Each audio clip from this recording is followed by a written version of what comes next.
I think my biggest pet peeve is when you discover a brand, be it a paid advert or seeing a friend with a brand or having a kind of direct referral, and then you start to go through that consideration journey. You start to sort of browse their website, you start to check out their different bits of content, and then for whatever reason, just because life's busy and everyone gets kind of disrupted, and attention is such a hard thing to kind of capture these days, you bounce off and you don't kind of engage with them. And I think the biggest pet peeve is not having brands effectively retarget me, re-communicate with me, and try and sort of take me through that journey. And it's just such a pet peeve because I know, and I'm biased because I kind of work in e-commerce, but there are so many of those interactions every day where a customer engages with the brand and they really like that brand, and for some reason they don't convert and they don't end up being their customer, and yet they could have been me 2 years ago buying that winter jacket. So yeah, that's my pet peeve as an e-commerce martech professional. I think identifying pain points is a great way to look at it from a customer perspective, to see that. And for me, when I'm shopping online, I really need to have that access to the post-purchase information, really making sure that those tracking numbers are embedded, if possible, in the email, better yet, in the website. And that way I don't have to leave the website and lose an opportunity to buy more and see more things that I want. So for me, it's definitely being able to have access to that and that transparency. The delivery time. There are not many brands which offer delivery in 1-2 days, especially in the D2C community. Amazon, you always have an option, 90% of the time I would say, to get a 1-day delivery, whereas for D2C brands it's relatively difficult. A few years ago I started to realize how much I want to stop using Amazon and go support the brands that we work with and the indie brands, and so I try really hard to, even if I find it somewhere, and I think this is, maybe I'm actually the reverse of the trend where I will find it, I'll do my discovery on Wirecutter or whatever, on review websites, they will almost certainly link out to Amazon, but then I'll go and find the indie site and I'll try and buy from there, which I think the industry is kind of going the other way. People build their affinity on the individual brand websites and then they go buy them from the cheapest place like Amazon or Target or wherever they can find it.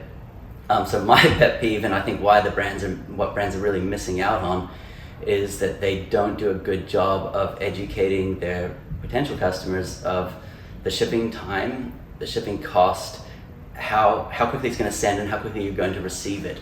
And so more often than not, unfortunately, I will, because I need it in a day or 2 days, and I need it by the weekend or whatever. I can't guarantee, I read through their FAQs, I can't find anywhere on the website for most of the brands we work with, and the brands, these indie D2C brands, they don't really talk about how the expectations around how quickly you're going to receive it, and I think they're losing a lot of customers as a result. I would say probably the two things would be not knowing how much something's going to cost to deliver until way through the process. So you've entered loads of stuff, you've spent loads of time on a website, particularly on mobile as well, because it can be a bit fiddly, and then you find out the delivery costs are just ridiculous, so you just end up going to Amazon. So definitely make that easier.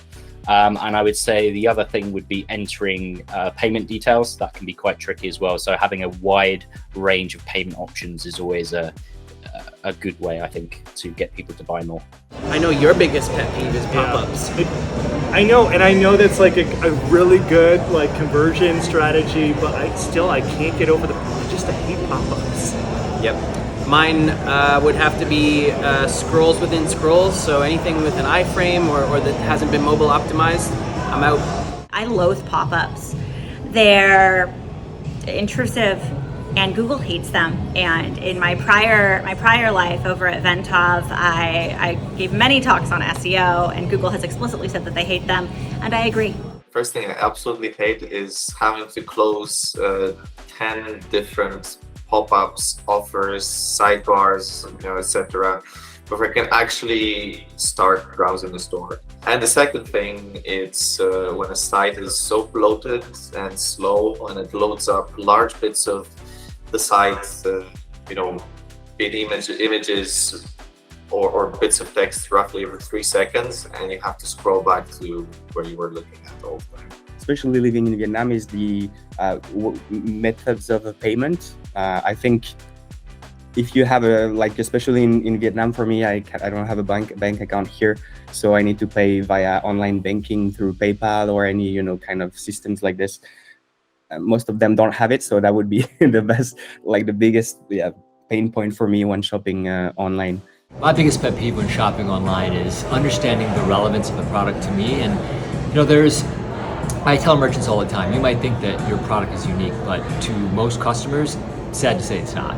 There are thousands of options, thousands of products that are exactly the same as what our merchants are offering, and they need to have that wake-up call and understand that. So creating that relevance to the customer through reviews, through creating loyalty programs, through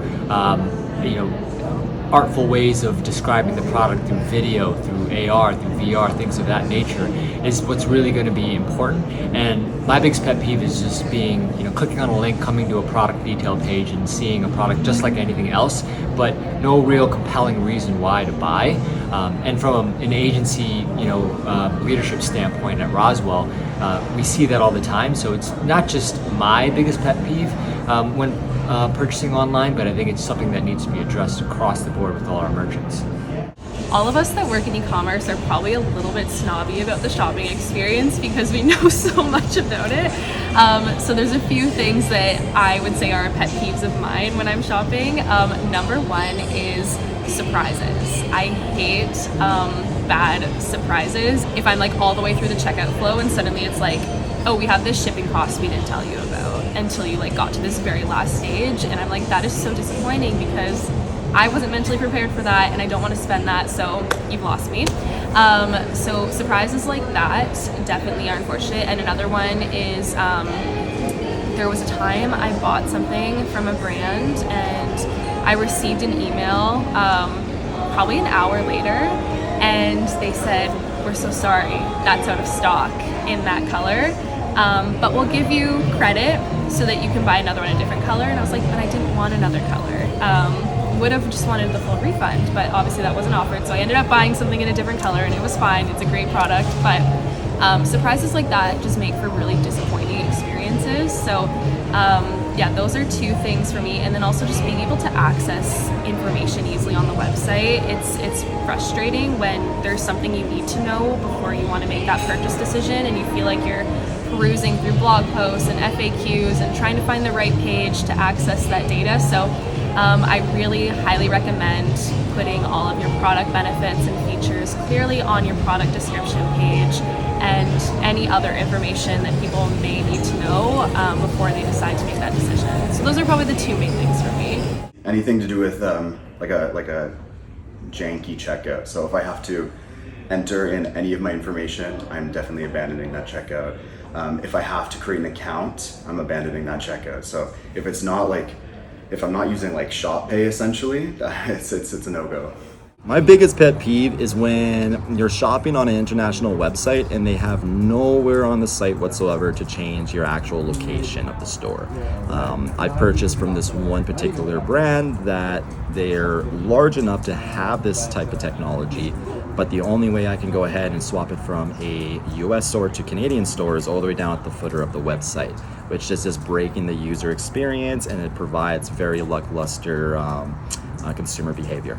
I think it's still customer experience and user journey. I'm still, obviously there are some wonderful websites, wonderful stores and e-commerce stores, but I still come across too many pretty poor customer experiences. In particular, I would say on the search, as well as again on the product offering, product options, as well as some pretty painful checkout experiences.